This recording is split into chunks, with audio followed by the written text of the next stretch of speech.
نحمده ونصلي ونسلم على سيدنا ومولانا محمد رسوله النبي الأمين المكين الحنين الكريم الرؤوف الرحيم. أما بعد فأعوذ بالله من الشيطان الرجيم. بسم الله الرحمن الرحيم. وترى الشمس إذا طلعت تزاور عن كهفهم ذات اليمين وإذا غربت تقرضهم ذات الشمال وهم في فجوة منه ذلك من آيات الله من يهد الله فهو المهتد ومن يضلل فلن تجد له وليا مرشدا. صدق اللہ مولانا العظیم. محترم المقام حضرت پیر سید چند پیر صاحب،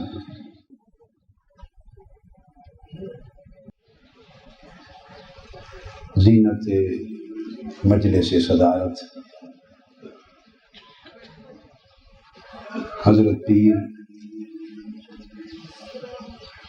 چند سلطان صاحب دامر بدار برکاتہم، نور نظر سلطان العارفین، دیگر مشائخ اعظام، حضرت پیر سید آصف گیلانی صاحب، زیب سجادہ حجرہ شریف، جملہ مشائخ اعظام، سجادگان باوقار، خلفائے اعظام، مشائخ طریقت، پیران والا طبع اور معزز خواتین و حضرات، میں نے جو آیہ کریمہ تلاوت کی یہ سورہ کہف میں آیت نمبر 17 ہے. اصحاب کہف کا تعارف کروانے کی چندہ ضرورت نہیں ہے. یہ امم سابقہ میں سے وہ 7 اولیاء تھے، وہ 7 صلحاء تھے، وہ 7 اہل اللہ تھے جنہوں نے کفر اور شرک کی طاغوتی زندگی کے خلاف ہجرت کی اور ایک غار میں جا کے خلوت گزی ہوئے. قرآن مجید میں ذکر آتا ہے کہ وہ 309 سال تک اس غار میں آرام فرما رہے. کتنا عرصہ؟ 309 سال تک. ان کے اس زمانہ قیام کا ایک بیان اس آیت کریمہ میں ہے. اللہ رب العزت نے ارشاد فرمایا وَتَرَى الشَّمْسَ اِذَا طَلَعَتْ تَزَاوَرُ عَنْ كَهْفِهِمْ ذَاتَ الْيَمِينِ وَإِذَا غَرَبَتْ تَقْرِضُهُمْ ذَاتَ الشِّمَالِ. اور تم دیکھو گے اور تم یقیناً دیکھتے ہو ان اللہ والوں کا حال یہ تھا کہ جب وہ 3 صدیوں کے لیے غار میں آ کے آرام فرما ہو گئے تو صوت سرمدی نے ان پر ایک نیند اور وفات کسی کیفیت طاری کر دی.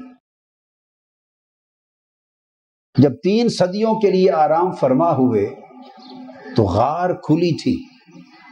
غار تو جب سورج طلوع ہوتا تو طلوع آفتاب کی سمت بھی غار کا دہنا کھلا تھا اور غروب آفتاب کی سمت بھی غار کا دہنا کھلا تھا. تو طلوع اور غروب، چڑھتے اور ڈوبتے دونوں وقتوں میں دھوپ اس غار کے اندر جاتی تھی اور دھوپ کے غار کے اندر جانے سے صاف ظاہر ہے موسم گرما میں تو بطور خاص جسموں کے لیے تکلیف کا باعث بنتی تھی. رب کائنات کا تعلق بیان کرنا چاہتا ہوں کہ اپنوں کے ساتھ، اپنے محبوبوں کے ساتھ، اپنے مقربوں کے ساتھ وہ لوگ جو اس کی خاطر نظم عالم کو چھوڑ دیتے ہیں، وہ ان کی خاطر اپنا نظم عالم چھوڑ دیتا ہے۔ جو اس کی خاطر دنیا کے تعلقات چھوڑ دیتے ہیں، اللہ ان کی خاطر اپنے نظام، اپنی تقدیر کے تحت مقرر کردہ نظام ترک فرما دیتا ہے۔ یہ پریولیج کسی اور کو نہیں ہوتا۔ سورہ یاسین کو پڑھیے، سورج کا طلوع اور غروب اور سورج کے راستے اور اس کا سفر کرنا، اس کو تقدیر الہی کہتے ہیں۔ والشمس تجری لمستقر لها ذالک تقدیر العزیز العلیم۔ سورج مقرر کردہ راستوں پر جو چلتا ہے، یہ اللہ کے مقرر کردہ راستے ہیں، یہ اللہ کی تقدیر ہے۔ وہ اللہ کے مقرر کردہ راستے ہیں جن پر سورج چلتا ہے۔ اب سورج کے راستے تقدیر الہی۔ اب قرآن کہتا ہے جب وہ میرے محبوب اور مقرب بندے اور میرے ولی اس غار میں آ کر لیٹ گئے اور طلوع و غروب کے دونوں اوقات میں دھوپ کے پڑنے سے ان کے اجساد مقدسہ کو تکلیف کا احتمال تھا، تو اللہ پاک نے فرمایا تم دیکھتے ہو میں نے کیا کیا، حکم دیا اے آفتاب ساری کائنات کے لیے طلوع اور غروب کے راستے میری تقدیر ہیں، مگر 3 صدیوں تک جب تک میرے ولی یہاں آرام فرما ہے تو چڑھتے ڈوبتے اپنے راستے بدل دے، میری تقدیر 3 صدیوں تک معطل ہو جائے۔ 3 صدیوں تک سورج کے راستوں کی تقدیر معطل کر دی۔ فرمایا جب سورج چڑھتا تھا تو پھر جب چڑھتا تھا تو تزاور عن کہفہم ذات الیمین، وہ ان کی غار کے دانے سے دائیں جانب ہٹ جاتا تھا، جب ڈوبتا تھا تو بائیں جانب ہٹ جاتا تھا، تاکہ جب تک اللہ کے ولی اس غار میں آرام فرما رہے ہیں سورج کی دھوپ انہیں کوئی گزند نہ پہنچائے، کوئی گزند نہ پہنچائے۔ یہ تو ایک بیان ہو گیا۔ اب یہاں وہم فی فجوۃ منہ، اور وہ کھلا غار تھا، اس کے اندر میدان تھا جس میں آرام فرما تھا۔ یہاں ایک سوال پیدا ہو سکتا ہے اور بعض ذہنوں میں ہوتا ہے، بعض ذہن یہ سوال کر سکتے ہیں کہ عین ممکن ہے کہ وہ طلوع اور غروب آفتاب کے وقت سورج کا راستہ ہی یہی ہو، عین ممکن ہے کہ وہ رخ ہی یہی بنتا ہو کہ جب طلوع ہوتا ہو تو غار کے داہنے جانب ہٹ جاتا ہو اور غروب کے وقت بہانے جانب ہٹ جاتا ہو، اور کوئی خاص تبدیلی نہ لائی گئی ہو بلکہ راستہ ہی یہ بنتا ہو۔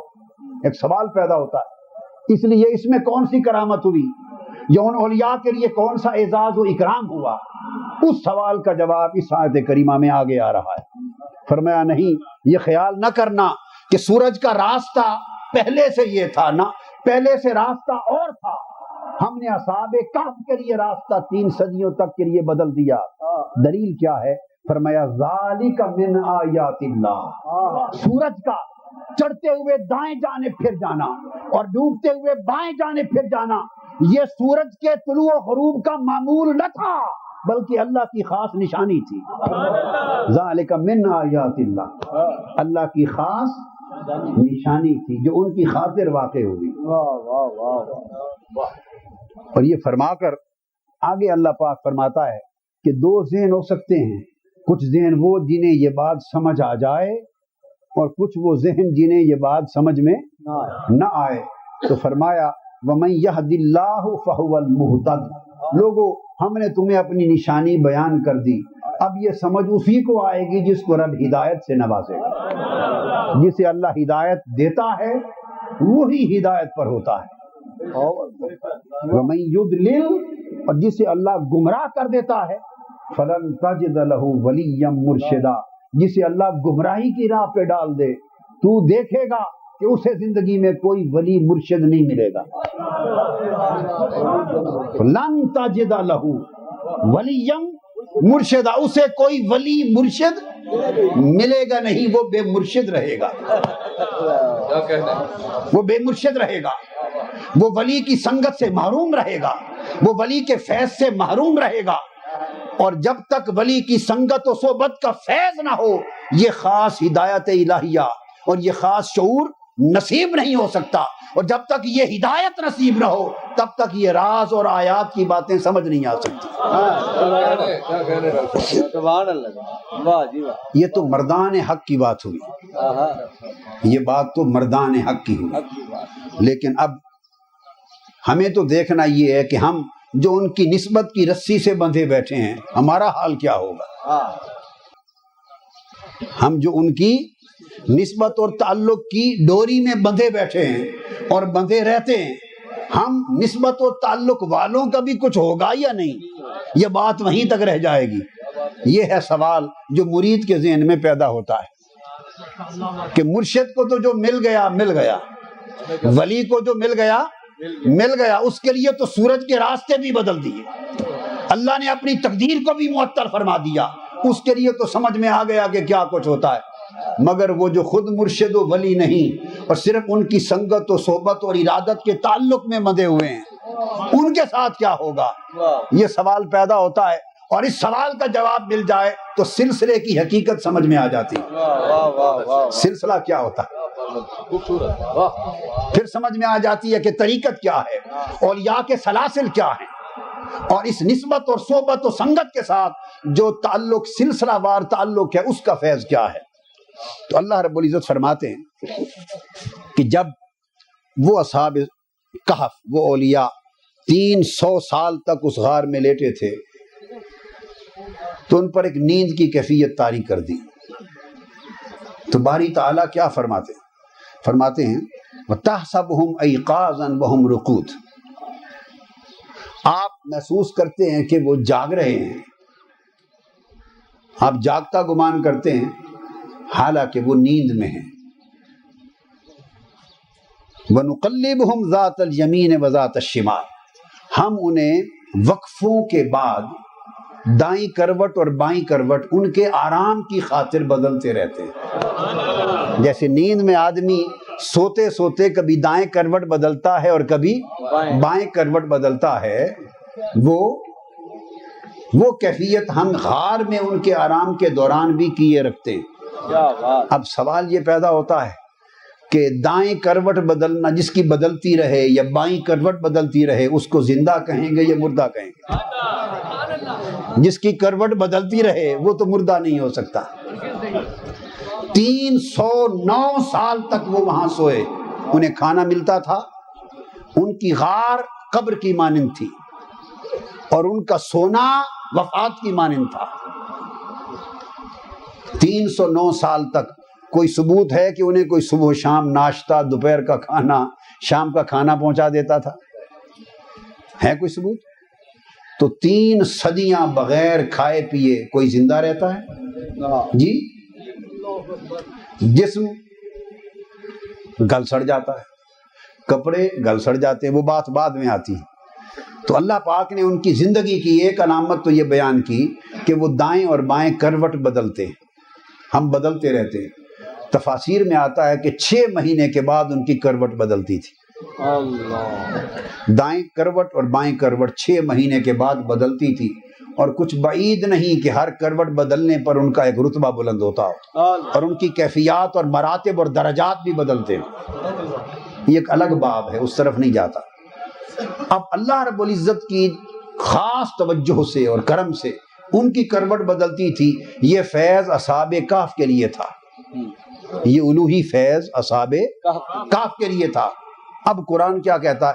آپ جس تفسیر کو چاہیں اٹھا کے دیکھیے، جس تفسیر کو دیکھیے، قرآن کہتا ہے وَقَلْبُهُمْ بَاسِطٌ ذِرَاعَيْهِ بِالْوَسِيدِ، وہ کروٹ اندر بدلتے تھے 6 ماہ بعد، اور ان اصحاب کہف کا کتا جو غار کے دہنے پر بیٹھا تھا، ہر مفسر لکھتا ہے جب اصحاب کہف کی دہنی کروٹ بدلتی تھی، کتا کی بھی دہنی کروٹ بدل جاتی تھی۔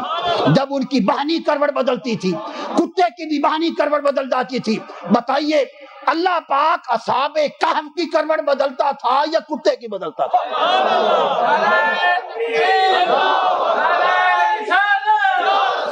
قرآن کہتا ہے نقلبہم، اللہ اصحاب کہف کی کروٹ بدلتا تھا۔ اللہ اصحاب، اس کا تعلق ولیوں سے تھا، کہ ان کے جسمانی آرام کے لیے کروٹ بدلتے رہیں، اللہ ان کی کروٹ بدلتا تھا، ان کی کروٹ تو بدلی کہ رب کا کرم ہے اپنے ولیوں پر، مگر کتے کی کروٹ بدلنے کا تو کیا تھا؟ ثابت یہ ہوا کہ جو انوار و تجلیات الہیہ اور جو برکات اور تجلیات عالم لاہوت اللہ کے ولی پر قبر میں اترتی ہیں، ان کی دہلیز پر بیٹھنے والوں کو بھی ان کا حصہ ملتا ہے۔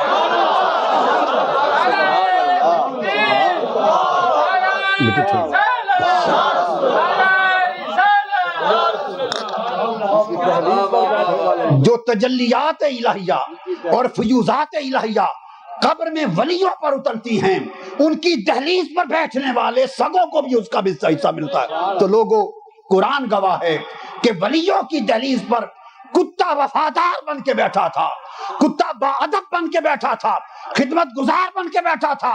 اگر کتا بھی با ادب بن کے بیٹھے تو وہ بھی محروم ولایت نہیں رہتا۔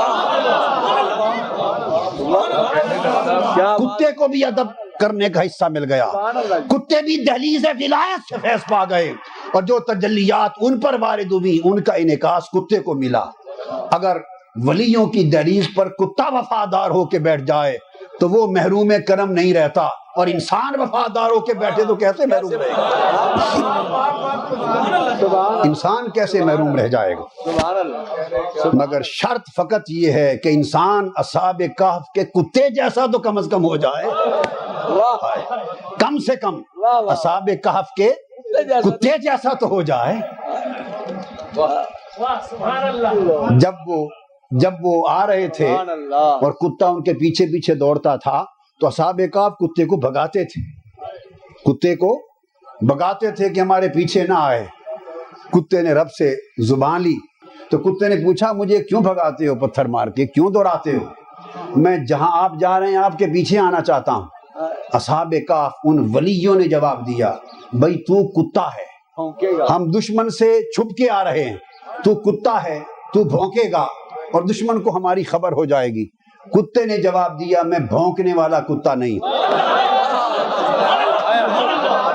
اس نے کہا میں بھونکنے والا کتا، تم اگر صدیوں تک بھی مجھے اپنے در پہ بھوکا بیٹھاؤ گے تو بھونکوں گا نہیں، صدیوں تک بھی۔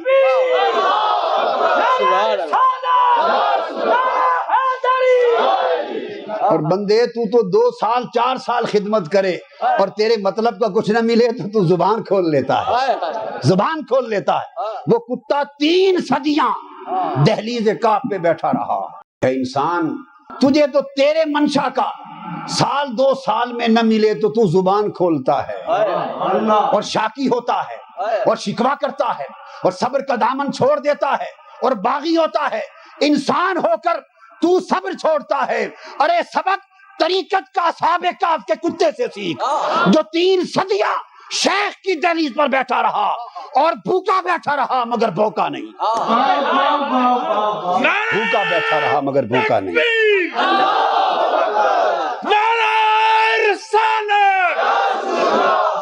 3 صدیاں اصحاب کہف کی غار پہ بیٹھا رہا، کتا ہو کر نہیں بھونکا۔ تو اس نے کہا میں بھونکنے والا کتا نہیں۔ تو انسان، اگر تو اصحاب کہف کے اس کتے سے سبق سیکھ لے اور تو بھی بھونکنا چھوڑ دے، خدا جانے تیری تقدیر کتنی بدل جائے۔ تو شکوہ نہ کر، صبر کا دامن تھام، اور پے کرے شکر بن، پے کرے رضا بن، پے کرے تفویض بن، ادب سیکھ، اصحاب کہف کے کتے سے ادب سیکھ۔ اے انسان، تو اصحاب کہف کے کتے سے ادب سیکھ، جو 3 صدیاں اپنے شیخ کے اصحاب کہف کی دہلیز پر کھائے پیے بغیر بھوکا بیٹھا رہا اور بھونکا نہیں۔ واہ واہ واہ واہ واہ۔ کتے نے بھونکنا چھوڑ دیا تو اس کو بھی فیض مل گیا۔ یہ جو ہر 6 ماہ بعد اصحاب کہف کے ساتھ کتے کی کروٹ بدلتی تھی، یہ فیض نہیں تو اور کیا تھا؟ تو کتوں کو فیض ملتا ہے۔ یہاں ایک، یہ تو قرآن مجید کی بات ہو گئی، اس کی تائید میں ایک ریفرنس کوٹ کر دوں، اس کی تائید میں، اس قرآن مجید کے بیان کی تائید میں، تائید نہیں بلکہ کہیے توضیح، وضاحت کے لیے، حضرت حاجی امداد اللہ مہاجر مکی رحمۃ اللہ علیہ بیان کرتے ہیں، ان کی کتابوں میں موجود ہے، شمائم امدادیہ وغیرہ اور جگہوں پر، وہ بیان کرتے ہیں کہ غالباً حضرت سلطان العارفین سلطان با یزید بستامی رحمۃ اللہ علیہ کا دور تھا، اور حضرت سلطان با یزید بستامی رحمۃ اللہ علیہ کی جہاں مجلس ہوتی، ایک کتا ان کی مجلس کے پاس آ کر بیٹھتا تھا۔ حضرت با یزید بستامی کی مجلس میں فاصلے پر کتا، جہاں مجلس ہوتی وہ کتا آ کے بیٹھتا۔ وہ فرماتے ہیں ایک دن آپ کی نگاہ اس کتے پر پڑ گئی۔ حضرت شیخ بستام رحمۃ اللہ تعالی علیہ، ان کی نگاہ جو کتے پہ پڑ گئی، کتے کو وہ فیض ملا کہ اس دن کے بعد وہ کتا بستام کے جس چوک میں بیٹھتا تھا، 30 40 40 50 کتے اس کتے کے ارد گرد حلقہ بنا کر موتبو کے بیٹھتے تھے۔ جہاں وہ کتا بیٹھتا تھا جو حضرت شیخ با یزید بستامی کا فیض یافتہ تھا، 50 کتے اس شہر کے اس کے گرد حلقہ بنا کے ادب سے بیٹھتے تھے۔ اس دن سے پہلے بھی کبھی کتے اس کتے کے ارد گرد بیٹھے تھے؟ بولیے، ایک خاص بات پوچھتا ہوں، وہ کتا پہلے بھی تو وہاں رہتا تھا اور بقیہ کتے بھی وہیں کے رہنے والے تھے، مگر اس دن سے پہلے بھی کتوں نے کبھی اس کے گرد حلقہ باندھا تھا؟ بولیے، نہیں باندھا تھا۔ اس شام کے بعد وہی کتے اس کے گرد حلقہ باندھ کر ادب سے کیوں بیٹھنے لگ گئے؟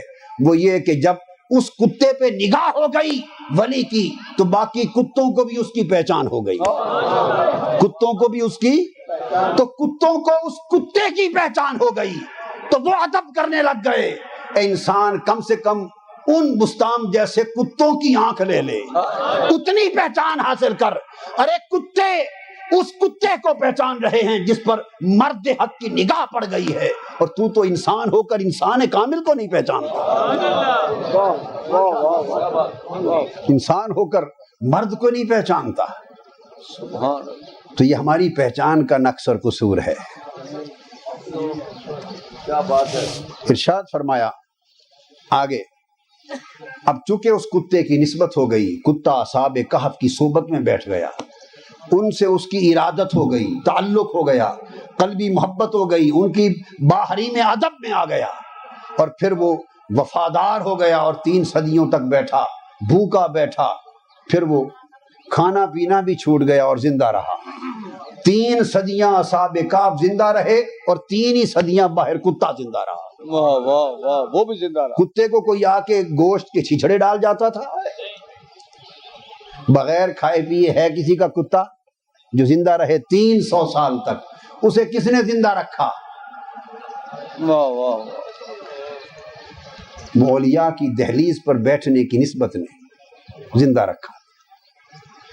اب اس کے بعد ایک اگلی بات جو یہی قرآن مجید میں آئی ہے وہ یہ کہ یہ قرآن ہے، اللہ کا کلام ہے، یہ اللہ کا کلام۔ آپ میں سے کئی لوگ ہوں گے جنہوں نے شکار کے لیے کتے رکھے ہوں گے، کئیوں نے پہرے داری اور چوکی داری کے لیے کتے رکھے ہوں گے، یا رکھے نہیں تو کسی کو رکھتے ہوئے دیکھا ہوگا۔ مجھے کوئی ایک شخص اس دنیا میں بتا دیں جس نے کتا رکھا ہو، اور بے شک وہ کتے کا بڑا دھیان کرتا ہو، شکاری کتا ہو، اعلیٰ نسل کا کتا ہو، پیار کرتا ہو، اور خدا جانے کیا کیا، کئی لوگ تو جھولیوں میں بھی اٹھائے پھرتے ہیں، بغل میں بھی دبائے پھرتے ہیں، جتنا چاہے کتوں سے تعلق رکھ لے، مگر کوئی آدمی آج تک ایسا سنا کہ جو کتے کے بیٹھنے کی ادائیں اور نشست کی انداز بیان کرے کہ میرا کتا اس طرح بیٹھتا ہے، ٹانگیں اس طرح پھیلاتا ہے، بازو اس طرح پھیلاتا ہے، اور یہ اس کا انداز نشست ہے، اور یہ اس کا ادائے جلوس ہے؟ کبھی آج تک سنا کہ کتے کی بیٹھنے کی ادا کوئی بیان کرے؟ کبھی سنا؟ بولیے بھئی، یہ انسانی کلام میں نہیں ہوتا۔ جیسے بھی بیٹھتا ہے بیٹھتا ہے، کتا ہے بیٹھتا ہے، بس ٹھیک ہے، کیا ضرورت کہ اس کی نشست کی انداز اور ادا بیان ہو؟ کوئی نہیں نا بیان کرتا۔ بولیے اب قرآن کی طرف آئیے۔ وہ کتا چونکہ ولیوں کا وفادار اور ان کی دہلیز کا سگ تھا، اور رب کائنات نے فرمایا 3 صدیوں تک میرے محبوب ولیوں کے در پہ بیٹھا رہا، تو کیا وَقَلْبُهُمْ بَاسِطٌ ذِرَاعَيْهِ بِالْوَسِيدِ، ٹانگیں پھیلا کر اور بازو پھیلا کے جس انداز کے ساتھ وہ نشست رکھتا تھا، قرآن مجید نے اس کے انداز نشست کو بھی بیان کر دیا۔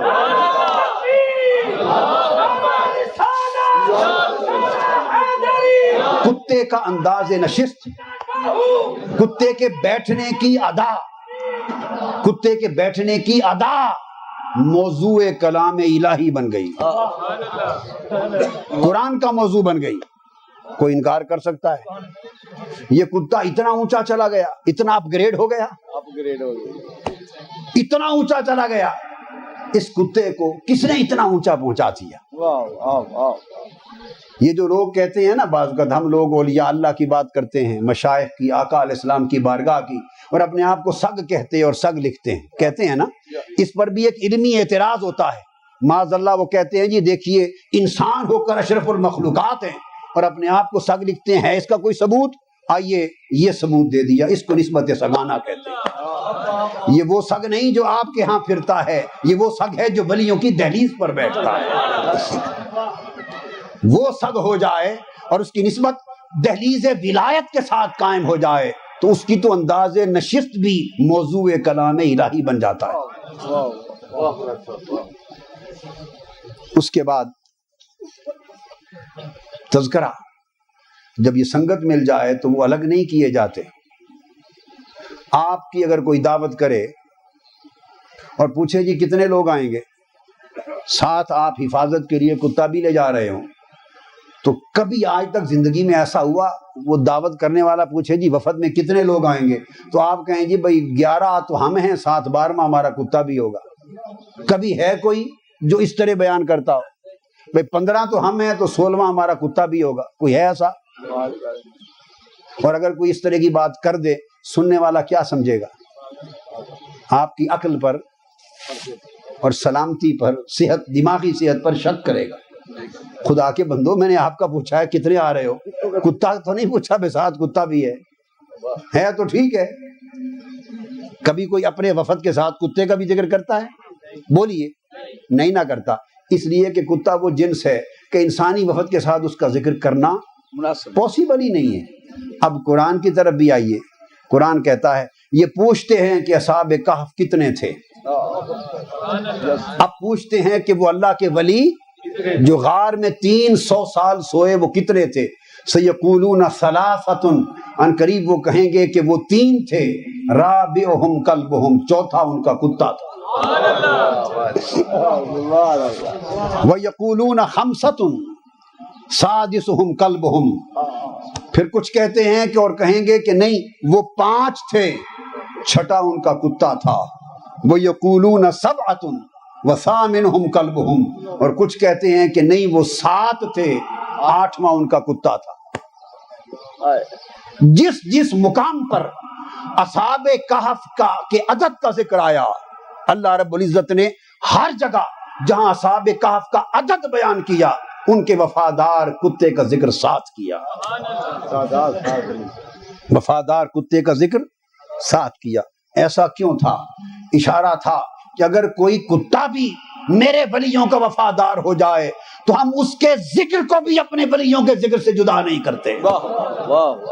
کتا بھی خدمت گزار ہو جائے، کتا بھی باادب و وفادار ہو جائے تو اپنے محبوب بندوں کا ذکر جہاں آتا ہے اس کتے کے ذکر کو بھی ساتھ رکھتے ہیں۔ اور انسان اگر تو میرے ولیوں کا وفادار ہو کر اور باادب خدمت گزار ہو کر ان کے ساتھ لگ جائے تو کیسے ممکن ہے کہ تجھے ان سے جدا کر دیا جائے گا؟ جہاں ان کا حشر ہوگا وہاں تمہارا حشر بھی ہوگا۔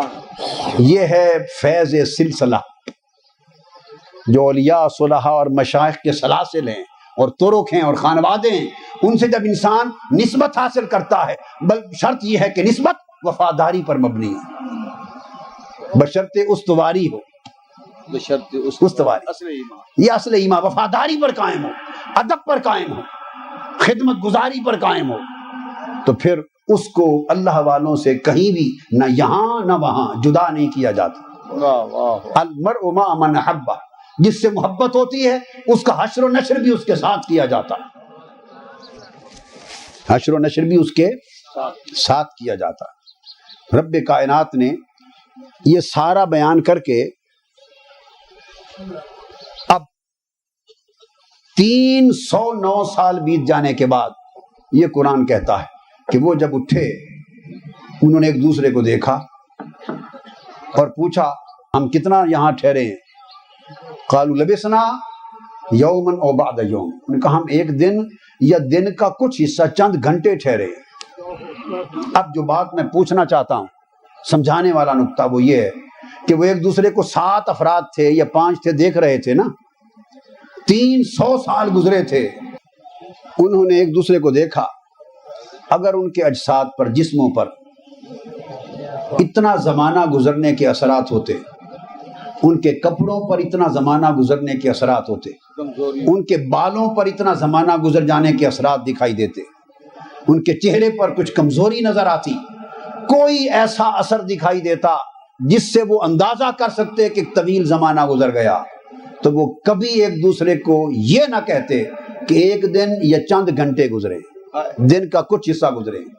دن کا کچھ حصہ گزرنے کی بات کرنا اس بات کی واضح دلیل تھی کہ وہ ایک دوسرے کو دیکھ کر یہ محسوس کر رہے تھے کہ کپڑے جس حالت میں آئے تھے اسی حالت میں موجود ہیں۔ جب غار میں آئے تھے جس طرح کی حالت جسم کی تھی وہی حالت جسم کی آج ہے، جو حالت بالوں کی اس وقت تھی وہی حالت اب ہے۔ ایک معمولی سا فرق اور تغیر ان کی جسمانی حالت میں اور ان کے کپڑوں کی حالت میں دکھائی نہ دیا، اس لیے وہ سمجھے کہ چند لمحے بیتے ہیں۔ تو اگر 3 صدیاں گزر جائیں تو اللہ کے ولی اس غار اور قبر میں لیٹیں، نہ جسم پر زمانہ بیتے نہ کپڑوں پر زمانہ بیتے، نہ صرف وہ زندہ رہے، جسم بھی زندہ رہا، ان کے کپڑے بھی زندہ تر و تازہ اور اسی حالت میں رہے۔ تو اگر اس امت کے ولی 3 صدیاں قبر میں اپنے کپڑوں سمیت اس حال میں رہتے ہیں تو امت مصطفیٰ کے ولی اپنی قبروں میں کس طرح نہیں رہتے؟ لہذا انہیں اللہ رب العزت وہ تازگی دیتا ہے اور دائمی حیات سے سرفراز فرماتا ہے کہ نہ صرف وہ روحانی حیات سے بے ربر ہوتے ہیں، مٹی ان کے جسموں کو نہیں کھاتی، مٹی ان کے کپڑوں کو نہیں کھاتی، اور جو تازگی جسمانی اور روحانی ان کی اس وقت ہوتی ہے جب وہ قبر میں داخل کیے جاتے ہیں، وہ تازگی ان کے جسموں کی ابد الآباد تک رہتی ہے۔